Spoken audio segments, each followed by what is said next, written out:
Fred Willard, master comic who starred in Waiting for Guffman, has died. Fred Willard was an improv comedy master whose star shone brightest in the satire of writer-director Christopher Guest, playing a goofball so straight, it wasn't always clear he was in on the joke. Willard died Friday evening in Los Angeles of natural causes, his agent Mike Eisenstadt said, in the 1996 film that launched him into the mainstream, Waiting for Guffman. Willard was a small-town amateur actor opposite Catherine O'Hara. With utter sincerity, the duo auditioned in matching tracksuits with the Taster's Choice commercial performed to the 1973 hit song Midnight at the Oasis. It killed. The film became an instant comedy classic and earned Willard an American Comedy Award nomination and a Screen Actors Guild Award nomination.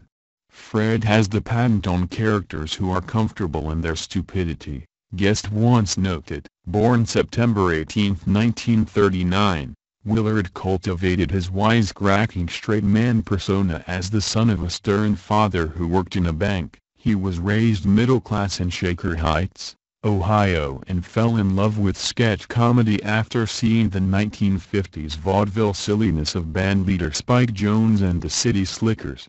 Though Willard spent his formative years in military school, earning a graduate degree in English from the Virginia Military Institute, his heart was always in show business.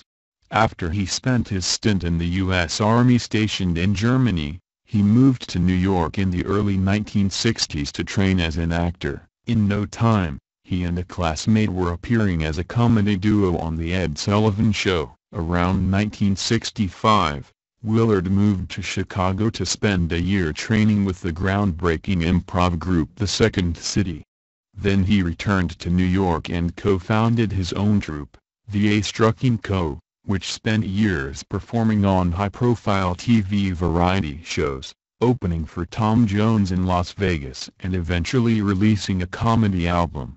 Along the way, Willard co-starred in an off-Broadway black comedy with a 20-year-old Guest, a connection that would later change the course of his career.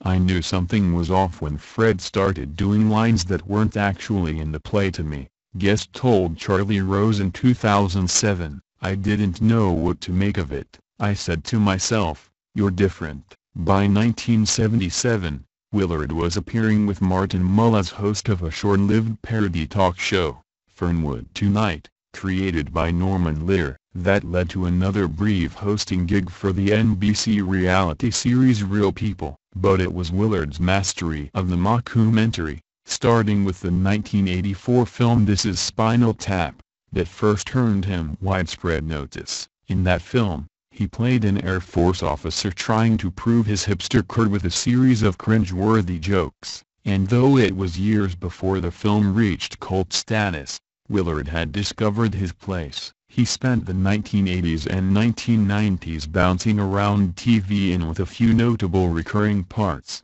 including as Mull's gay partner in Roseanne. That same year, he appeared the Oscar-winning comedic short film Ray's Male Heterosexual Dance Hall. In Guest's 2000 comedy Best in Show, Willard earned enduring success as an over-the-top dog show host. Willard's boneheaded and improvised interstitial remarks to his prim, British co-host became one of the highlights of the film. He won an American Comedy Award for the performance. After that, Willard appeared in higher-profile film roles, in the 2004 O'Farrell comedy Anchorman, The Legend of Ron Burgundy and its 2013 sequel, and as the CEO of the By and Large Corporation in the 2008 Oscar-winning animated film Wall-E.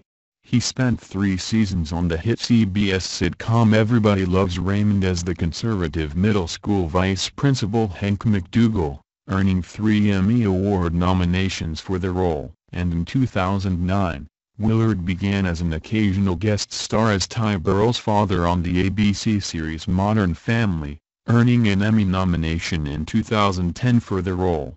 Willard would go on to appear in 3 more of Guest's mockumentaries, A Mighty Wind in 2003, For Your Consideration in 2006, and the Netflix film, mascots in 2016. In 2012, he was arrested for suspicion of engaging in lewd act at an adult theater in Hollywood, but rather than hide behind a publicist, Willard tweeted a review of the X-rated film he was caught watching. "Lousy film, but theater would make it horrific racquetball court."